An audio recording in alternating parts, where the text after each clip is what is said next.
the first day that I rose from my medical work, when I realized that when it came to people's mental health issues, physical health challenges, and addictions, or in relationship problems, whatever they came to the office with, the biological narrow explanations that I learned in medical school were helpful but not sufficient. And that to really get to the bottom of problems and to help people move past them, I had to ask the right questions. Now, so that's what really it is. It's compassionate inquiry. It's just really a way of questioning, but it's not just a way of questioning, it's also a way of bringing in certain perspectives for the person's consideration. Way that they hadn't thought about things before, that might be helpful for them to think that way about them. And the method very much reflects me and my personal style.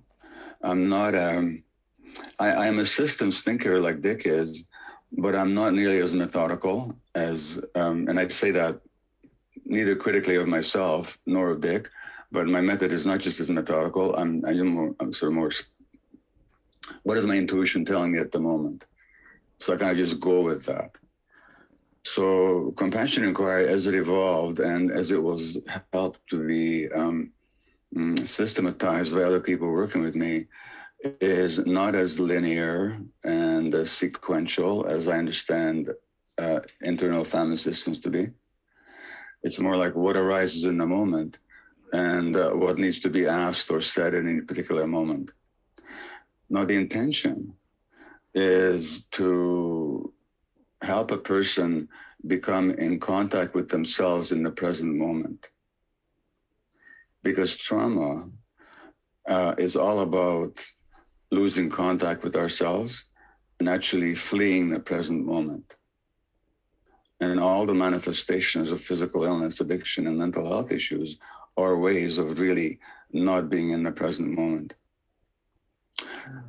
So how do we bring people into the present moment, and how do we help them develop the capacity to be in the present moment, not reacting to the past, which has to do with emotional competence, which I'll talk more about later. Now, I usually begin my retreats or seminars by playing a song by my guru, Johnny Cash. And really, I have two gurus. One of them is Buddha, the other is Johnny Cash. And they both said the same thing.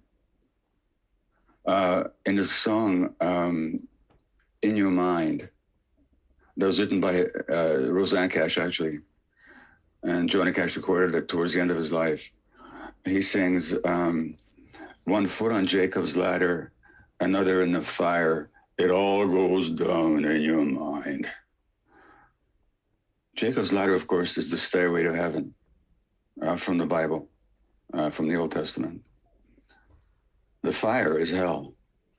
And whether we're ascending to heaven or whether we're consigned to perdition in hell, all has to do with our minds. It all happens with our minds, which is, of course, was the Buddha's basic teaching. The first statement in his Dhammapada, which is the collection of his sayings, is that everything is mind in the lead. And so basically, with the minds, we create the world that we live in.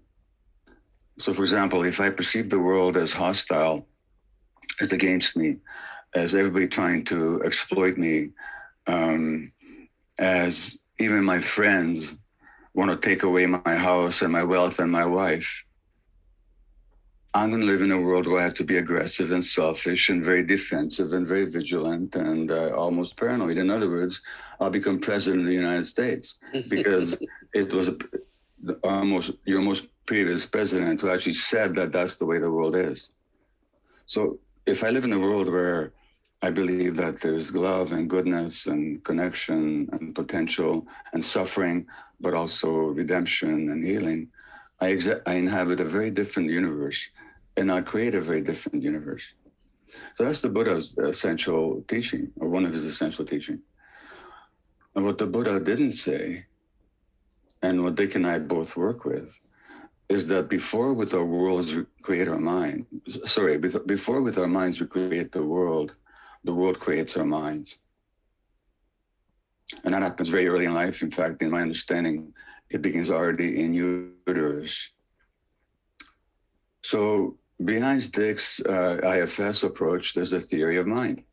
And he talked about that very eloquently yesterday. I have a different theory of mind, even as so many of our insights coincide. I don't see as being born with all these different parts.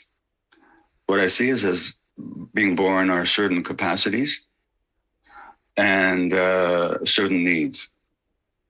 And the extent to which the world meets our needs, those capacities will unfold.